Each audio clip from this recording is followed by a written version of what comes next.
Today, I'm going to be talking about a topic in a way that very few people talk about it. I want you to expand your minds and think a little differently about the concept of poverty. So let me start off with some real simple math. You don't have to be a professor at NC State to get this correct. A low-income household needs to buy 4 apples to feed the family. Which of the following is preferable? Having $2 when apples cost 50 cents each, or having $3 when apples cost $1 each. I will tell you that anybody who writes on poverty, and everything I've read on poverty, focuses on the $2 and the $3. Nobody focuses on the cost of the apple. And that's what we're going to talk about today. We're going to talk about the fact that an inability to afford life's necessities is the real issue, and it's a major issue, and it's a controllable issue, and it's an issue people are not writing about and they're not talking about, and it's an issue that progressives are making worse and worse every day. So the basic theory here is that the cost of living is just as devastating as a lack of income to a poor person. So if you increase incomes, but you raise the cost of necessities more, you've put people back. So that's the basic thesis, okay? Somebody laughed that I put this in here. I put this in here because I thought John Drescher was going to be here. But so Gene Nickel, as you guys know, writes about poverty a lot in the News and Observer. But I've never read Gene write anything about the cost of life's necessities. And you can't discuss poverty without addressing the cost of life's necessities. So basically, the income side that we are focused so much on is, in most part, is controlled by the federal government and to some extent the state government. The expense side, things like the cost of housing, property taxes, water rates, shopping options, things like that, are dictated by local governments. And so right now we have conservatives controlling national policy in most cases, in state policy here, but we have a great great petri dish in the state of North Carolina to see what do progressive policies actually do, because we can look at the communities where we have progressive policies and we can come to some very stark conclusions. And so this is going to be a little bit data intensive because I like to trade in facts as opposed to opinions. One thing I will say for your speaker next week, tell him when he talks about electric vehicles that getting a Tesla from Chapel Hill to Wilmington in a storm with roads closed down is a challenge. That's what I did Saturday afternoon after the football game.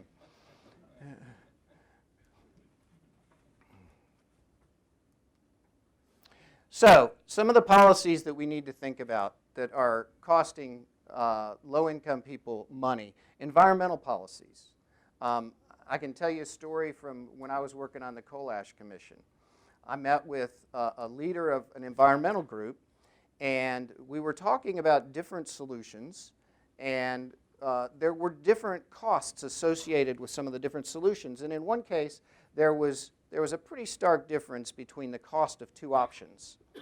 And so I asked her why they were so strongly supporting the most expensive option. And I didn't really get a great answer, so I asked the follow-on question. I said, so if we implement the solution that you're suggesting, what will that do to the cost of heating a poor person's home? And I got a complete blank stare and a very honest answer, which is, I have no idea. I've never thought about that. And today in the Wall Street Journal, if you look at today, I don't know how many of you read the Wall Street Journal, but if you look at today's Wall Street Journal, there's an article about how California environmental policies are hurting poor people, interestingly enough. Education policies, we're going to talk about that. You're going to see some surprising information there. Energy, defense, and animal rights policies. So when I say animal rights policies, in California, they instituted a law that chickens have to have a certain amount of space, right? And so guess what happened to the cost of eggs? Guess what happened to the cost of chickens? Guess what the primary source of protein is for poor people? Chicken and eggs, right? So I think that in large part, I think Republicans are doing a pretty poor job of framing the whole poverty issue. I think we're losing the debate because we're debating it on the wrong terms. We're debating it on who can give the most money away. I mean, that's basically the debate that we're having about poverty. We should not be having that debate. We should be, and then some people do go, okay, well, how about jobs? Jobs are important, but the cost of living is huge. It is a huge issue. Poverty is measured based on income. And so if you don't raise people's incomes, you're considered to not be sensitive to poverty issues. And progressive policies raise the cost of living. So that's where we need to be focusing. So let me ask you guys some questions, all right? I wanted this to be a little bit interactive here. So which county has the highest sales tax rate in North Carolina? Orange County. Which of these counties derives the lowest percentage of its revenues from sales taxes? Orange County. Do you know how that's possible? So has anybody ever shopped at the Walmart in Chapel Hill? There isn't one. If you shopped at a Walmart in Chapel Hill, you were deluding yourself because there is a Walmart 100 yards outside the city in one direction, and there's a Walmart outside the city limits by, actually the parking lot, the one near Southern Village. The parking lot is in Orange County in Chapel Hill. The Walmart store itself is in Chatham County. So if you think about the amount of tax revenues that are generated from those two Walmarts, you cannot imagine, I don't have the exact statistic, but I've done the back of the envelope math. How many affordable housing units could have been built in Chapel Hill just with the tax revenues from those two Walmarts that the people of Chapel Hill would not allow to be built in their city because of principles? So which city has the highest property tax rate in North Carolina? Y'all are smart. So here's a graph of property taxes. And you can see there's a special school district tax in two of these jurisdictions. One is Chapel Hill. The other one is Asheville. And we're going to talk a little bit about Asheville, too. I don't want people from Asheville to feel left out of this conversation. So this is what happened to the property taxes on my home between 2005 and 2009 is the light blue line, and the consumer price index is the dark blue line. And that's what got me interested in this topic. So I had two houses, one in Chapel Hill and one in Wilmington, worth the same amount of money, and I got my property tax bills, and I thought there was a typo.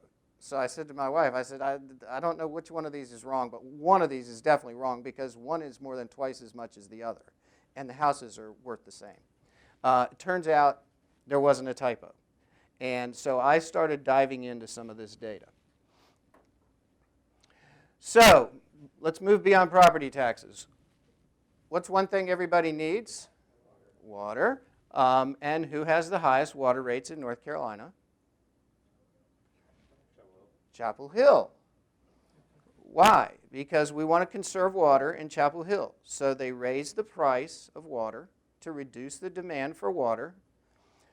But somebody forgot, well, they probably just didn't have anybody from the business school on the board, but they forgot that if you have a fixed cost system and you lower the demand, you got a problem. And so they had to raise the price again. So I figured out that this was a problem when I lived in Wilmington all summer long. I now live in Wilmington primarily, and after this talk, you'll know exactly why. But I still have a condo in Chapel Hill. It's a 3,000 square foot condo, and my property taxes are over 20 grand. But anyway, so I was living in Wilmington during the summers. Had 3 kids, my wife and I, in the house on the Intercoastal Waterway, taking lots of showers, watering our modest yard only on occasion, only when necessary, and doing everything else you do when you live somewhere. In Chapel Hill, I had a house on a road called Gimgool Road right off campus, had less, like maybe a 1/4 acre yard, and wasn't there all summer. Guess which water bill was higher, Wilmington or Chapel Hill?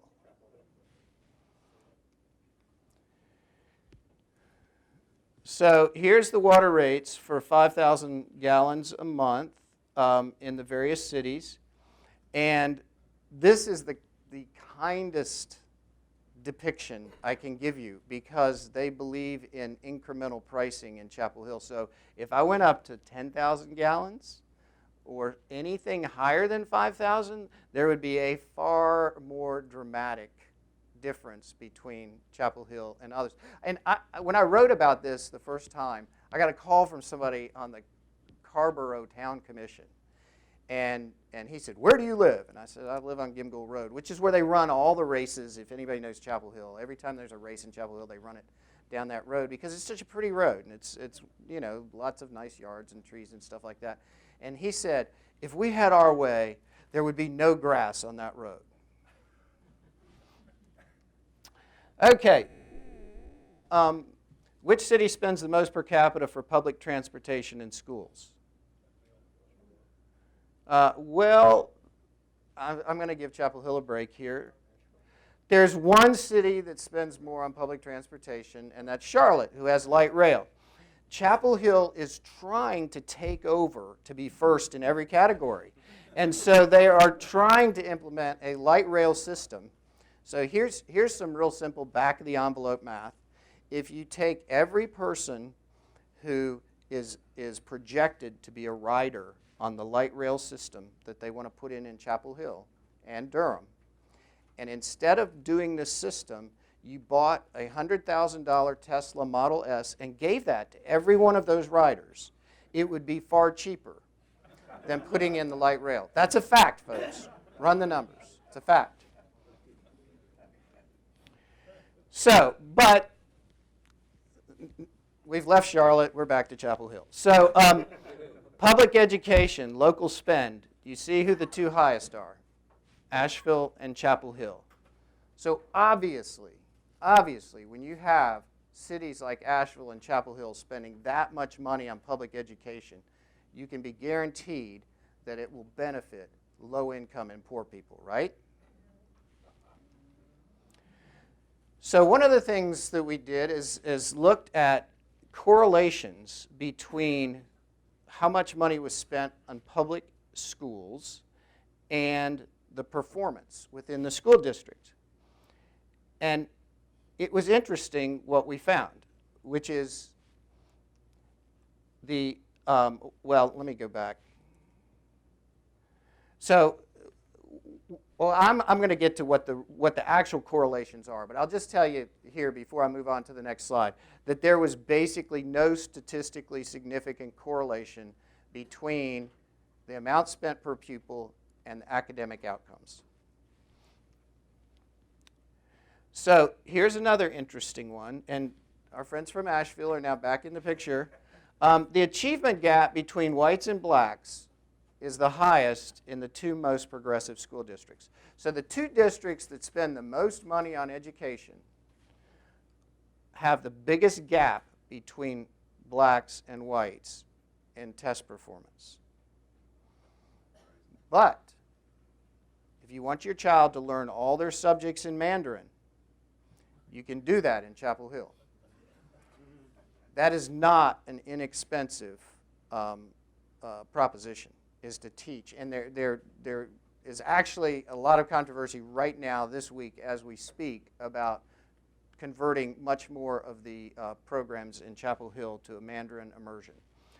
It's very expensive. The people who are not getting good education in Chapel Hill and Asheville are the minorities. So we looked at, run some statistical analysis and try to find out what is it that drives, if it's not the amount of money that's being spent, what is driving the outcomes in education. So in math, the one variable that is most closely correlated with good performance of students in math is how educated their parents are.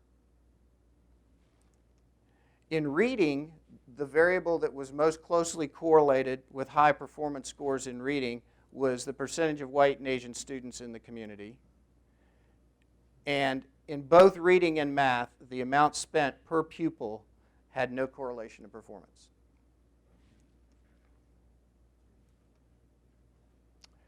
So, why are Chapel Hill home prices the highest in the state?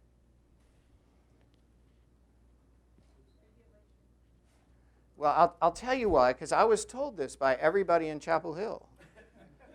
It's because everybody wants to live in Chapel Hill. And so they bid up the price of housing. But I took Econ 101. So there's two different lines on that curve. There's a supply curve and a demand curve. And everybody's focused on the demand curve. So price is where supply and demand cross. And if you artificially suppress the supply, you're going to jack up the prices very quickly.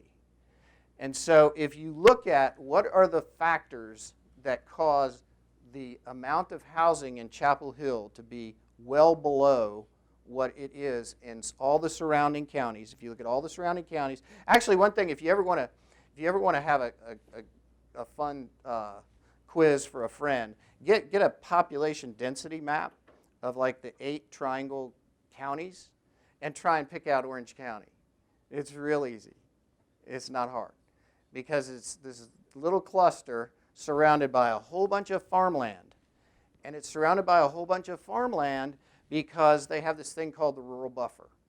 And in the rural buffer, you can't really build any affordable communities.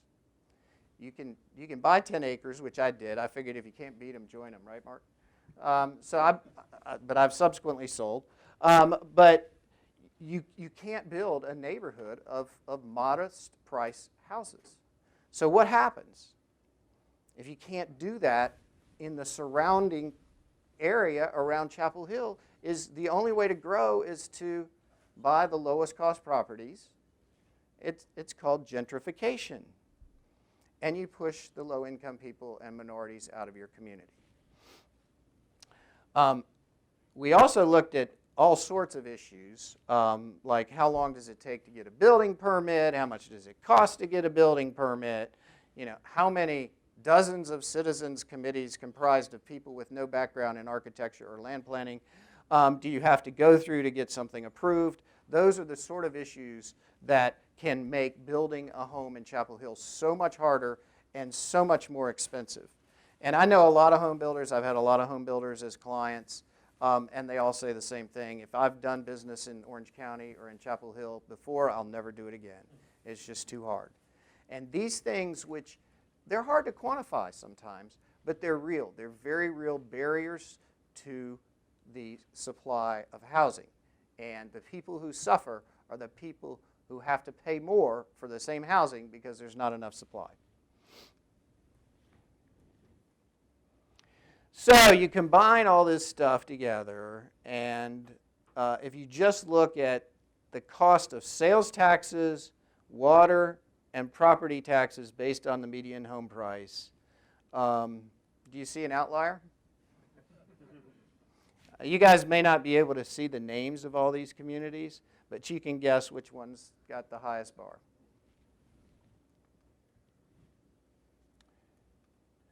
So, and I was asked, I did the radio show before this, and one of the questions was, so are these people doing all this stuff intentionally because they really want to get all of the low-income people out of their community? I don't think they are. I think that they don't know what they're doing. I don't think that they are intentionally trying to make the community unaffordable. I know there are some people that do think that. But I just don't think that people realize the impact that these policies are having. So one is water conservation. We all want to conserve water, but you jack up the price of water, who suffers the most? Poor people. You want to preserve farmland. That's a good thing. You don't allow construction on farmland, who pays the price? People who want low-cost housing. You want to teach children in Mandarin? That's great. But if you're spending millions of dollars teaching children in Mandarin instead of putting it into the programs to help the kids who are behind, then you've got a problem for those kids, and they're going to go elsewhere to get their education. Having community input on development projects is a great thing. But if you have all these committees and all these community activists saying, we don't want this, we don't want that, we don't want it, that you basically have a very limited tax base. And when you have a very limited tax base, that tax that supports that community is funded by a small number of homes, which means the property taxes are going to be much higher in that community than anywhere else, any of the surrounding communities. It's a great idea to shop with local businesses, right? Well, if you're a low-income person, you're going to buy your groceries at Walmart, and you're probably going to buy stuff at Home Depot and places like that. And if you look around Chapel Hill, there's no Home Depots, there's no Walmarts. But you can use your SNAP card at Whole Foods. There's free bus service, but the free bus service doesn't go to the Walmarts.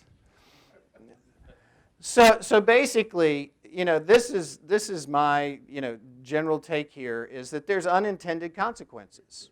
When I wrote the first article about this and published some of this information in the News and Observer years ago, I won't tell you what the title was until I flipped the slide. But the information that I put in there was a shock to most of the elected officials in town. It really was. I don't think they realized what an outlier they were. So, the title to the article was A Paler Shade of Orange. There are only 2 counties of the 30 counties that we looked at that lost black population in the last decade. Asheville's home county and Chapel Hill's home county, with Orange County being the biggest loser of black population.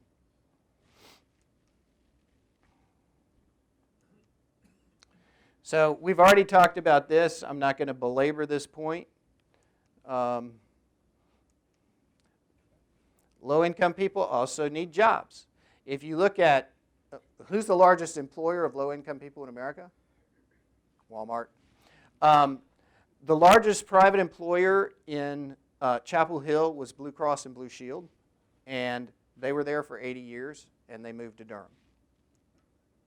That affects the tax base, my friends. There's 44 companies in the Triangle that are green energy companies. Chapel Hill has got the highest per capita concentration of tree huggers of any community, and it's the greenest community around. So how many are in Chapel Hill? 1. Strata Solar was in Chapel Hill, and they left. So now there are 0 alternative energy companies doing business out of Chapel Hill.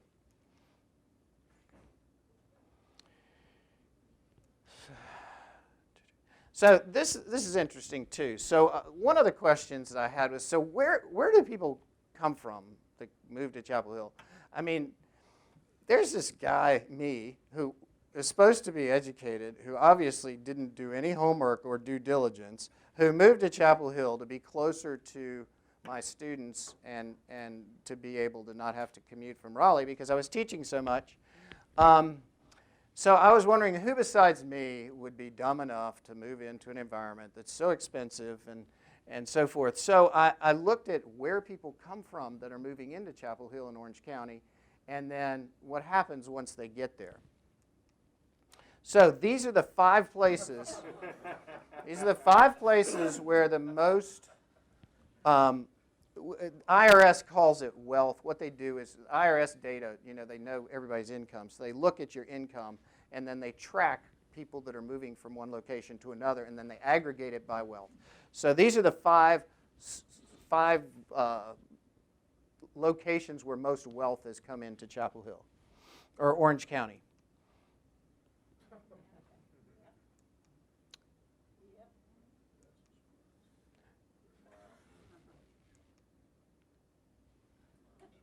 Any shockers there, guys? And then there's that one dumb guy that moved from Raleigh to Chapel Hill. So, what happens? Well, once people move to Chapel Hill from all these high tax areas, and they think that it's a normal location for taxes, they live in North Carolina for a little while, and they go, you know what? I've got a friend in Wake County whose taxes are a lot lower. Or I've got a friend in Governor's Club who moved out there because they cut their taxes in half, or whatever. So where do people from Chapel Hill go?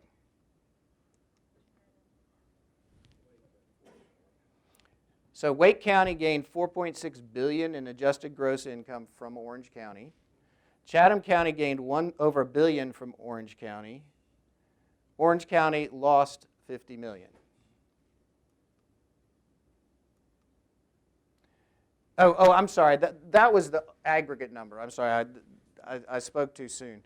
Those were the aggregate numbers of wealth creation during that time period. So in other words, Wake County's total income grew by $4 billion. Chatham's grew by $1 billion. Orange County's income over that 20-year period actually declined. So here's where it went to. So Chatham got $179 million. Alamance got $87 million. Durham got $83 million from Orange County. And Wake got $74 million. And I was, after I'd put together all this data, I got some of my students who helped me with this present this to the county commission in Orange County. And we were talking to the chief financial officer of Orange County. And he goes, man, this isn't news to me. I live in Alamance. Most of my employees commute from Alamance. We can't afford to live in Orange County.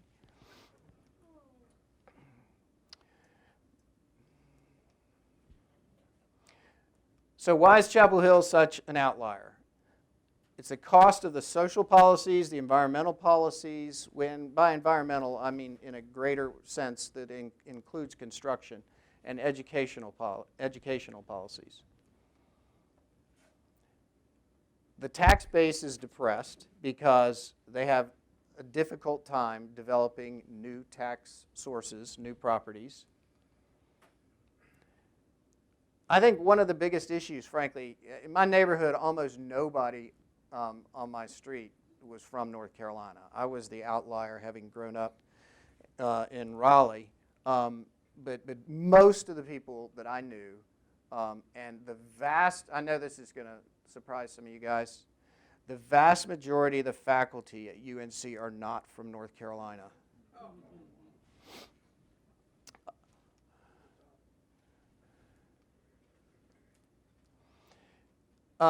If you look at the issues, if you just sort of watch the campaigns that are being run in Chapel Hill, and you look at races for town council and for mayor, they're talking about social justice issues and other things. They're not talking about how to run a community. They're talking about national issues that they have no influence over. And so people are not debating how do we better run our community. It's just not something that's on the radar. It's not what people are talking about. And another issue is there's a lot of renters in Chapel Hill, and there's a lot of people who don't pay property taxes, and so they don't really pay attention to what property taxes are. And so that's an issue too. It's harder to get people's attention when there's, over half the voters don't pay property taxes anyway. Yeah, of course it goes into the rent, but they don't understand that. I mean, no, you don't see the cost of property taxes in your rent. All you know is your rent's higher because you have the privilege of being in such a great town. That's all you know. So what's the solution? I think my view is that education is usually the solution to most problems.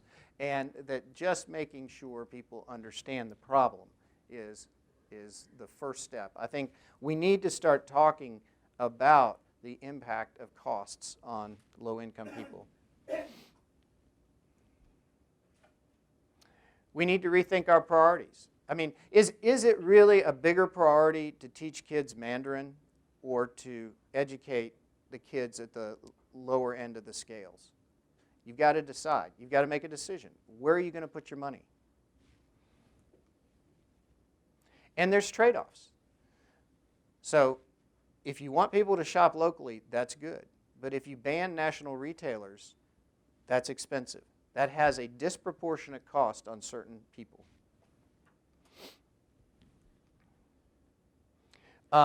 Leadership, I don't know. Mark, do you think there's ever going to be anybody elected in Chapel Hill who's going to talk about this stuff? Not as long as the in-migration is coming from those communities that have the same kind of people. No. Yep. Oop. That's it. So anyway, I'm happy to answer questions, whatever, if you guys want to talk.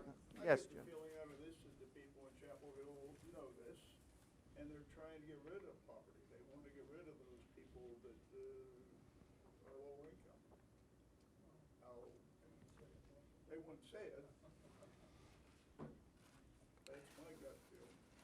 Well, I've got a guy who works for me who is very progressive. His wife is a social worker, and he was talking to a neighbor in Southern Village when I wrote one of my articles, and his neighbor said just that. He goes, Michael's naive if he thinks that this is all unintentional. But I am not going to in any way disparage people's intentions. I think there are a lot of really well-intentioned people in Chapel Hill that don't understand. They're so focused on reducing water consumption and supporting local retailers and giving our kids the opportunity to learn Mandarin. They don't even think about the consequences for people who aren't part of their world. And I just think they're oblivious to that world. But you've been telling them that. Well, For 10 years. yeah, but I'm kind of a lone voice out there. There's not a lot of people talking about this stuff in Chapel Hill. And I moved to Wilmington, so. Yes. Just let me corroborate that. The vast number of people coming from Westchester County. I grew up in the Bronx in a housing project, okay? Westchester County was right next door. Trust me, they didn't want us up in Westchester County except to clean their houses or maybe pick up their trash on the streets.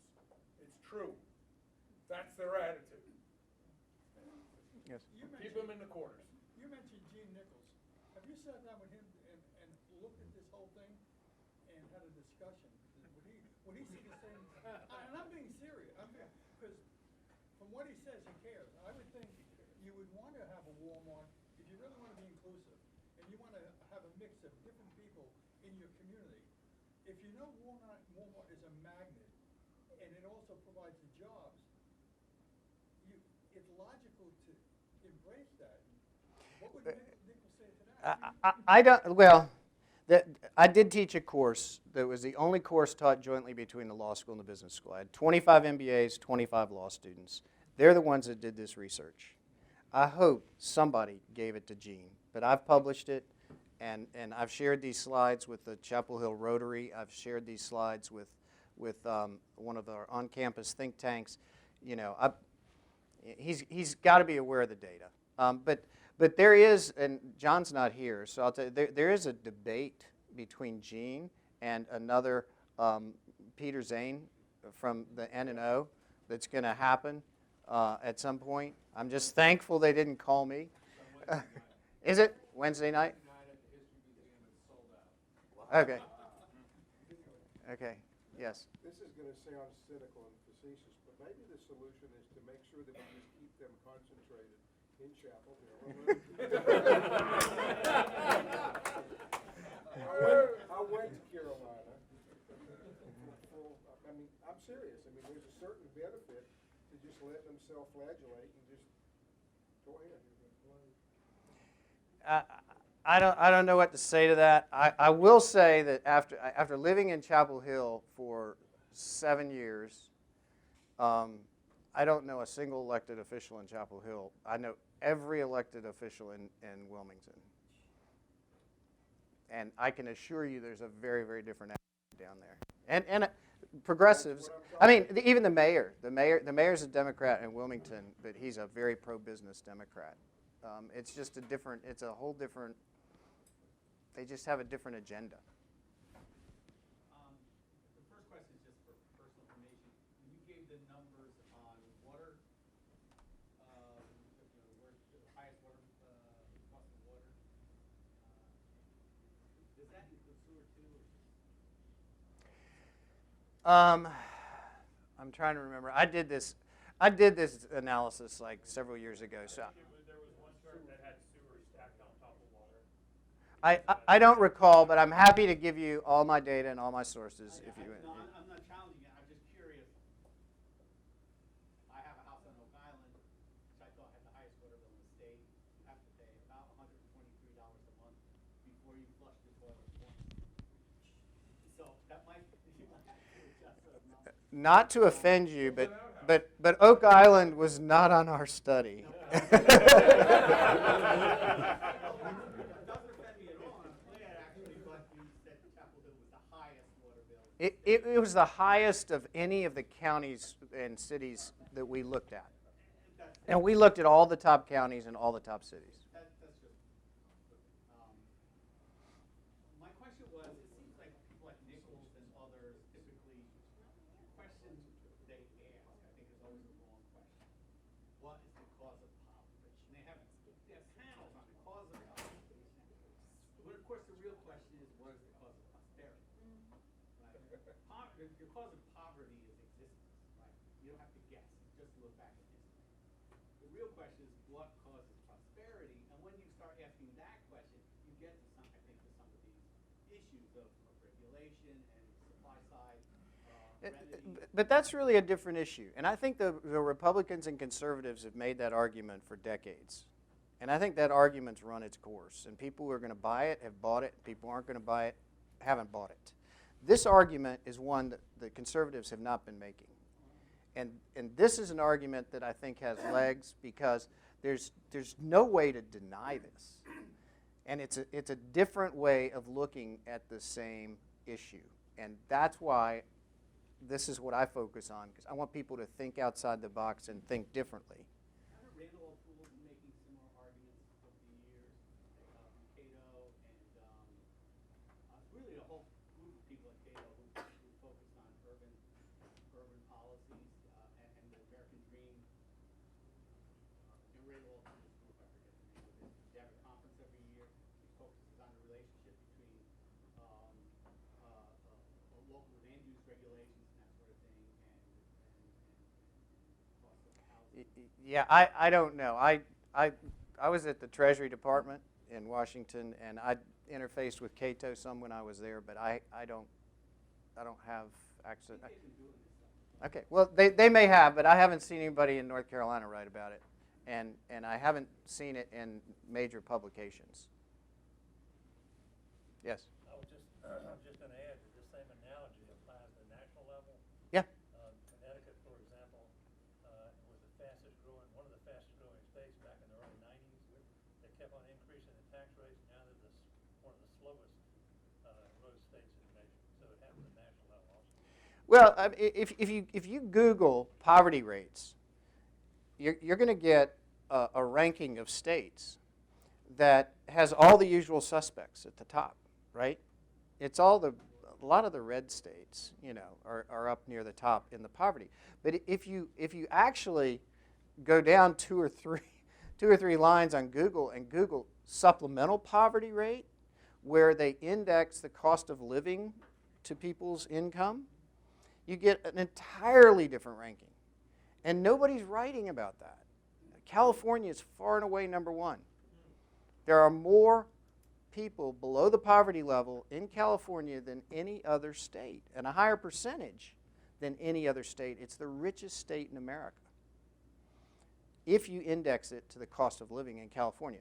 I don't care what the cost of living in Alabama is if I live in California and I have to buy my energy there, my water there, my eggs there, whatever.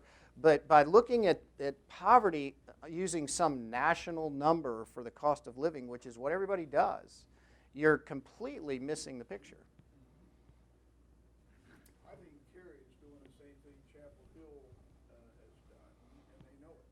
And I was on their planning board 20 years ago, and we talked about these things. They know they don't have affordable housing. They know people that are employees in Cary can't afford to live in Cary. So this is stuff they know they're doing. They're doing it intentionally. They don't want poverty.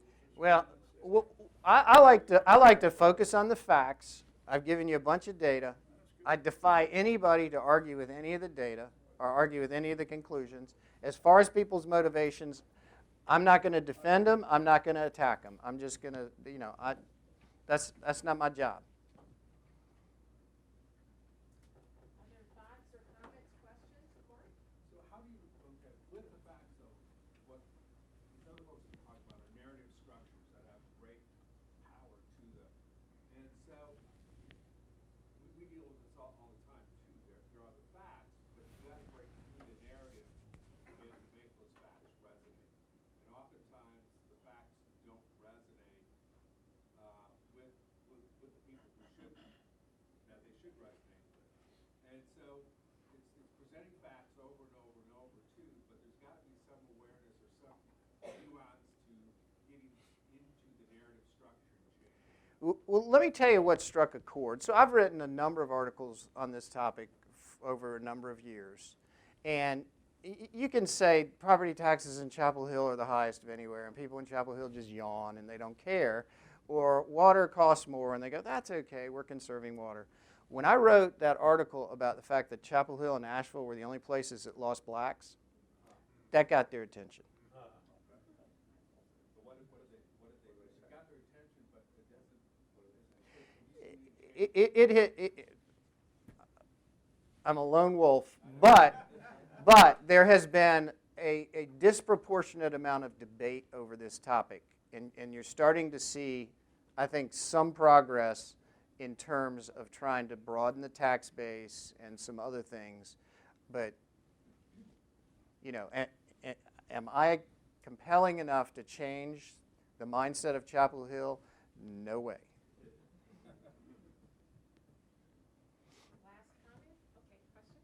I was surprised that you didn't show there was a correlation between the expenditures in education and the performance in a place like Chapel Hill, because they're learning Mandarin there. I just don't even know what Mandarin is, but it's an elitist kind of place where they're learning Mandarin now, and you quite rightly are saying, well, why maybe they could put those funds to help the children at the other end of the spectrum, but I don't think there's many children in that spectrum in Chapel Hill from what you've been saying. Well, there are fewer and fewer. There are, but there are still plenty, I can tell you, because the only way I justified moving from Raleigh to Chapel Hill was that the cost of sending my child to private school would be about the difference in the taxes, and that I could justify paying the higher taxes because I wouldn't have to send my child to private school, and therefore I could justify it. I sent her to public school. It was a disaster. So let me tell you what I think. It was the best elementary school in Chapel Hill. I think, and our data proves this, that the great test scores, when everybody says Chapel Hill schools are so great, it's because their test scores are so great. Do you know why their test scores are so great? The gene pool.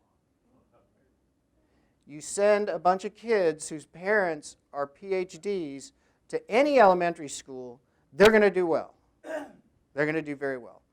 I was wholly unimpressed with the teachers at my daughter's elementary school. I was terribly unimpressed with the principal, and I moved her over to Trinity School. So even though they have these wonderful students, the teachers were not of the caliber you would. I think in high school they tend to have really good teachers in Chapel Hill, but I think in elementary school and middle school that's not necessarily the case. And with low-income students and minority students, by the time they get through middle school, if you haven't gotten to them by then, you're not going to. So it really didn't help them to be in the Chapel Hill school. it did not help them to be in the Chapel Hill School District. I don't think. I mean, you can look and see that. Look at the test scores. Professor Michael Jacobs, thank you very much. Thank you. Thank you, everyone. We appreciate you coming. Hope to see y'all back here next week. Remember our 2 special events at Campbell. All that information online.